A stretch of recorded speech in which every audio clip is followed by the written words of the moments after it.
start with the Linktree origin story. You and your brother co-founded Linktree a while ago. How did it start? And I'm going to just lead the witness a little bit. Let's start in music, right? Yeah, so we were artist managers probably, 10, 15 years ago, moved into we set up a digital marketing agency that was mostly in the music and entertainment space. So clients were record labels, music festivals, artists, artist managers. And we were probably a couple of years into the agency when we launched Linktree, but we were doing performance marketing, social media, content, website builds, mostly for the entertainment music space. And so, and we just had it was like a problem we had for ourselves in the space for our clients. It was early days, mostly updating content on Instagram for the most part, and Facebook. And it was just a problem we had, updating multiple times a day, directing some of our clients' audiences. Hey, go buy tickets over here, go stream my latest single over here, go sign up for my mailings over here. I was like, damn, this is really annoying. There's got to be a better way to do this. And we just hired a developer, and we kind of had this idea very quickly. We're like, hey, dude, can you just build us like a little landing page that has some links for tickets, merch, music, but you never change. There's one link that drives you to that. And you never change that in any of your social bios, and you can just reorder the links, change your colors and whatever. And that's kind of how it started. It was purely I guess we were probably a bit naive. We never had this like, we're going to launch a startup and take over the world. It was just, this is annoying. Let's build something for ourselves and our clients and let them use it. And so that was the seed of it. From there, it then started, we kind of realized, I think first it was like the music industry is so fragmented, right? Your audiences live in multiple places. You're driving them to multiple places. That was the core insight to launch it.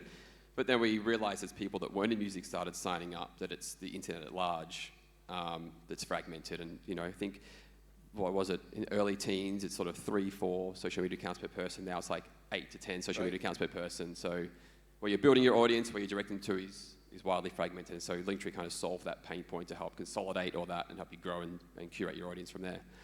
Yeah, and plus if you're building, like we heard from Anthony, if you're building workout gear or other things, you want to sell your merch or your community, is creator monetization options have expanded, and they really need to own more of their own audience, their own monetization. A product like Linktree gives them access to all of that in one place. Yeah. And what's the genesis of sort of the Instagram with only one link? I know you can have more links on Instagram now, but that seems like that was a real accelerator for you guys, right? Yeah, very much so.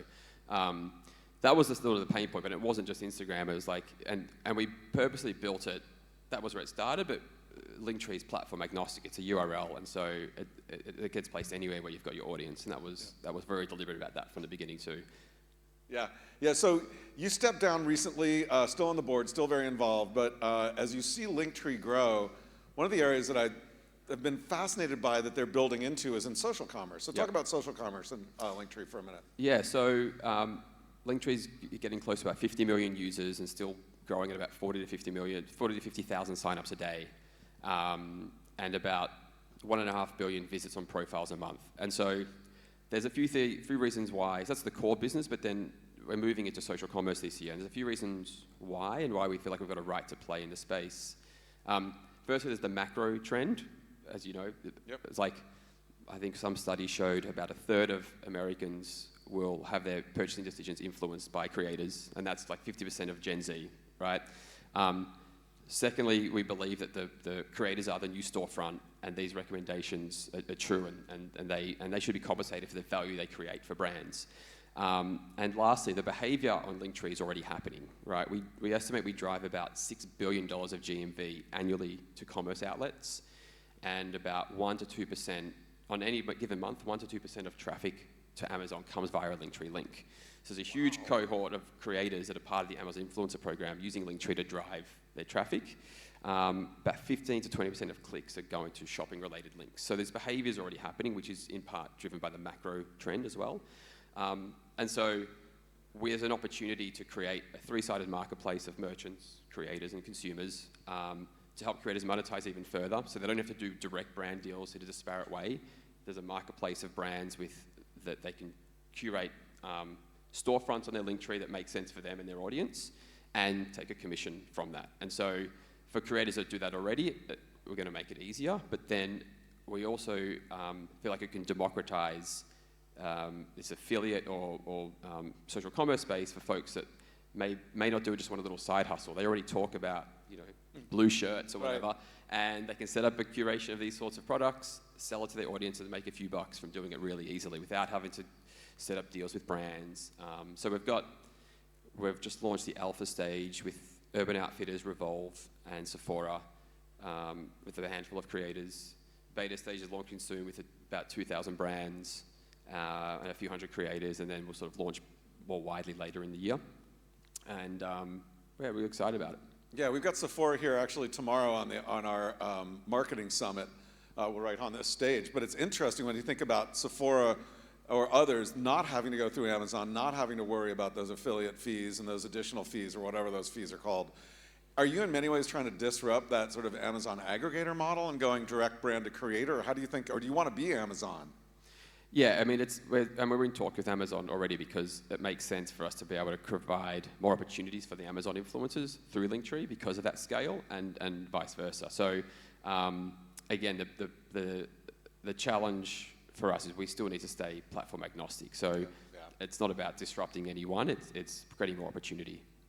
Yeah, and I think I was talking with your brother about this, but one of the things when we were talking through some of the social commerce stuff, I was thinking, like, why don't you run ads? I mean, you have this great space on all these different creators. You could run an ad business like Amazon and other, other retailers are. Is that something that you've thought about as well and maybe rejected, or maybe it's down the road?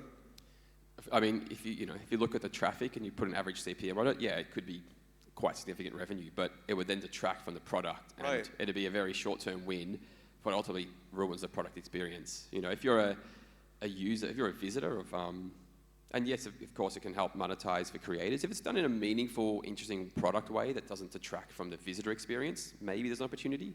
But right now, if I go click on a link tree and I'm seeing ads within the experience, when I click on it because the creators said, hey, go buy this thing or sign up to my mailing list or whatever, I want to do that. I don't want to be distracted by an ad from someone else that doesn't make sense. So it's going to ruin that experience, and it diverts from the call to action that the creator wants you to take. I love how creator-centric and focused you are. I think that's one of the reasons why. I mean, it's a crowded market out there, and Linktree has done a great job, not only being number one, but really sticking core to that. So it's great to hear. I want to talk a little bit about the creator economy in general. You've had a front row seat in many ways to the emergence of all the different things we've seen in the creator economy, multiple platforms, from 4 to 8 or 10 or whatever social platforms that creators are working on, monetization and diversification of revenue. So what do you think, just think back, let's start with Australia first. What's your sense of the state of the creator economy in Australia right now?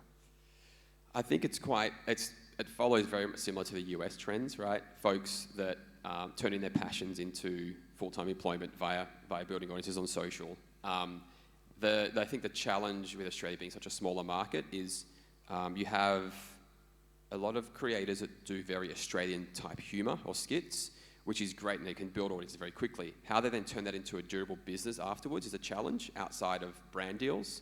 Obviously, there's products and merch and that kind of thing, but where there's a success is the creators that can build something of a global level, and that's really when it's a certain niche that is global. They tap into, they find their audience, they find their crowd, and whether it's courses or memberships or whatever, the global audience piece is the ones where they're finding most success. But similarly, it's grown astronomically. And it sort of follows a similar trend to the US. It's very buoyant. Yeah. And what about music and musicians in Australia? I mean, are we going to see another, I don't know, I'm trying to think of some of the Midnight Oil or something like that come out of Australia that's just going to blow the world away, or what? I think, so creatively, Australia punches above its weight in terms of the output of musicians and the talent. If you look at the last few years of like a Troye Sivan or a Dom Dollar, Tame Impala, Vance Joy, all these huge artists that are global stars. So creatively, yes, it's very vibrant. I think there's the mood in Australia at the moment, though, is probably a little low, where the industry is struggling, probably hasn't recovered from COVID properly. We had pretty hardcore lockdowns. We've just had, most of the major music festivals in Australia have cancelled for this year. Don't know if they're going to be back, which is like a huge dent on the industry. That's crazy, yeah. And costs have spiraled out of control, insurance, venue costs, all this sort of stuff. Venues are closing. So getting talent is harder, they're more expensive. And then you've got cost of living and interest rates, which is kind of causing this crunch. So the mood is probably a little low at the moment, and a lot of managers I talk to are a little bit like, shit, is this where do we go from here? I think like anything, there's always cycles, and the folks that can innovate and find their way through it will prevail. But the mood is a little bit little bit dire at the moment. I'm It's a little finding. dire, huh? You have a global view as well. Talk about how you see the state of the global creator economy.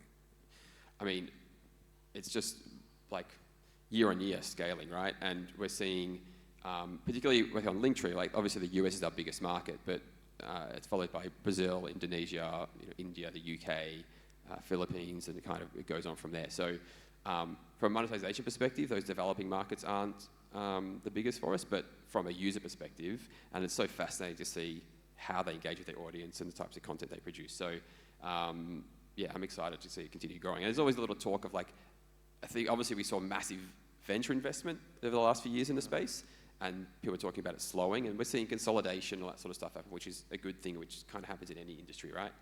Yeah, well, the good news is it seems that it's going back up again. I mean, some of the recent data that Kaya Yuria from The Information and others have talked about looks like it's a smaller base, but it's kind of picking up. Yeah. I want to talk about venture a little bit because you brought it up.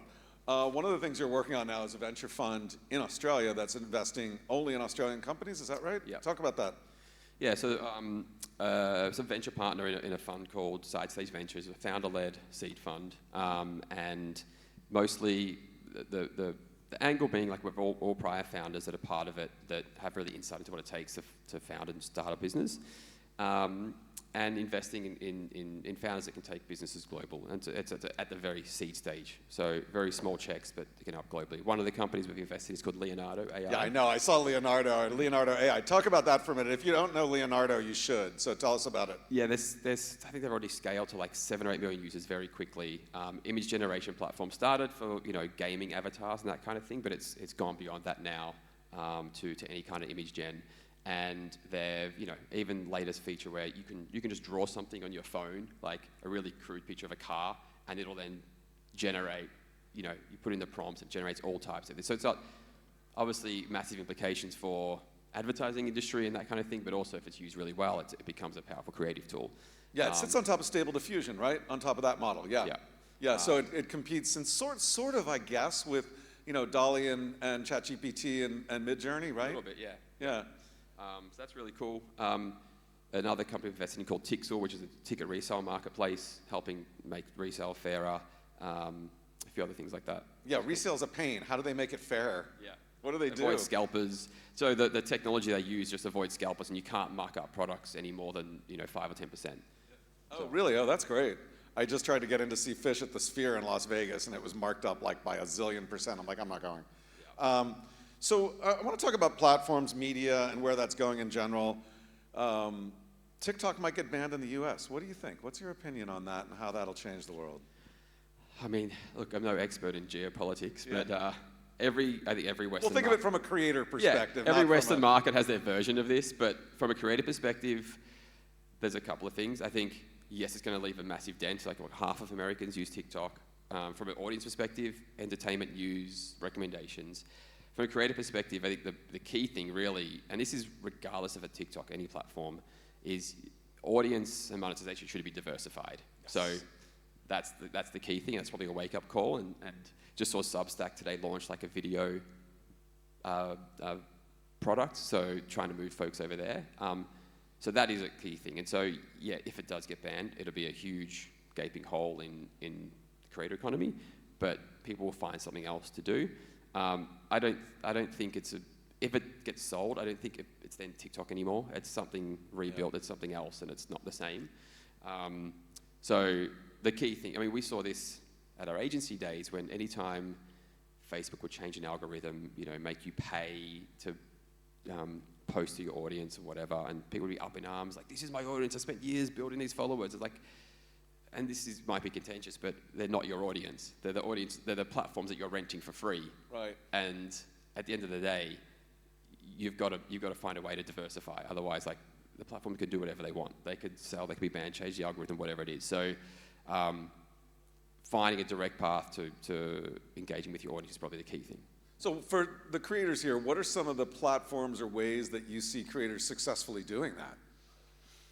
So the ones that can build like true fans and engagement, not just scrolling through and like having a bit of a lull and then off you go. Like they're then building their own products or courses or memberships or directing people to their fanfics or their Patreon or their Kajabi or any one of the number of monetization platforms that are out there, which is great. A Substack or a Beehive, and so building a durable business outside of the content. The content business does its thing, whether it's obviously on YouTube, you know, you can actually monetize your content through AdSense really well.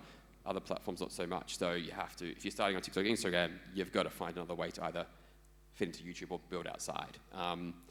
Then there's of course the ones that are actually managing to build a brand or a product outside of themselves.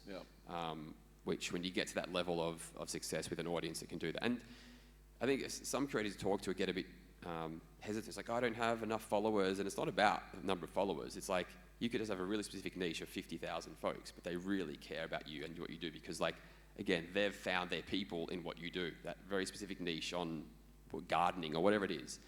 And you can just sell whatever product to them quite easily because they trust you. Again, coming back to the recommendations of social commerce is you're trusting folks that trusting creators more so than other outlets now. Yeah, it's not the size of the audience, it's the number of super fans and the people that you really have that really love you and want to be part of that community, and then you can and you can sort of work with them on it. You know, I'm struck also by YouTube as becoming the everything platform out there. So we see YouTube, you know, they're on TV, they're streaming, they're podcasting, they're video, they're here, they're there, they're music. Do you think YouTube's just going to take over everything in the video space? I think probably. I mean, I know they're not the OG video platform, but really they help popularize creators, vloggers back in the day, whatever you want to go from there. And so you think about, like, when was YouTube, like 2006? So they're coming up 20 odd years. Yeah, it's almost 20 years. It's like 18, 19 years, exactly. So the advantage they have, the data, the insights on what people want, building tools for audiences and creators, they've kind of got that leverage over anybody else to do that, an advantage to become this place beyond just like, let's go watch some DIY videos, right? So even with like their shopping integration and all that sort of stuff now, it's it's fascinating to see. Yeah. Well, what's your opinion on AI? How do you think AI is changing the world for creators and the world for the businesses that you're involved in? So, I mean, obviously I'm all for it, and I think it's like, go Leonardo. Yes, yeah. Well, it's going to make, for some folks, especially, talking to some people in the music space challenged by it, and there's going to, of course, regulation's going to come in and probably hamper a few things, but for creators, it makes their lives easier, it makes their team's lives easier when it comes to translations, subtitles, whatever it is.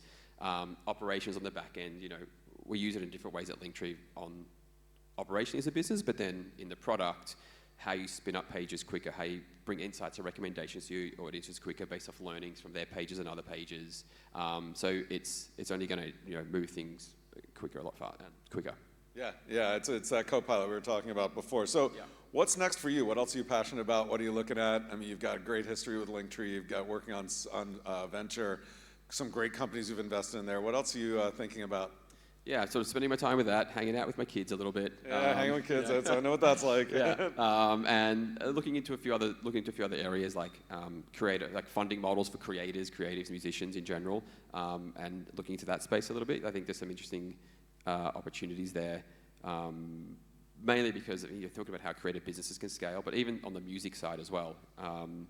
That often investment in the music side comes in at like the equivalent of a Series A stage, right? Like, this artist is a sure thing, let's invest, but how do you get that funding in earlier on? Yep, yeah, it's like leaning back into the music roots a little bit. All right, so last question here is just what breakout creators, musicians should we be looking for today? And I want you to give me both an Australian creator, musician, and a global one. Oh, shit, okay. Australian.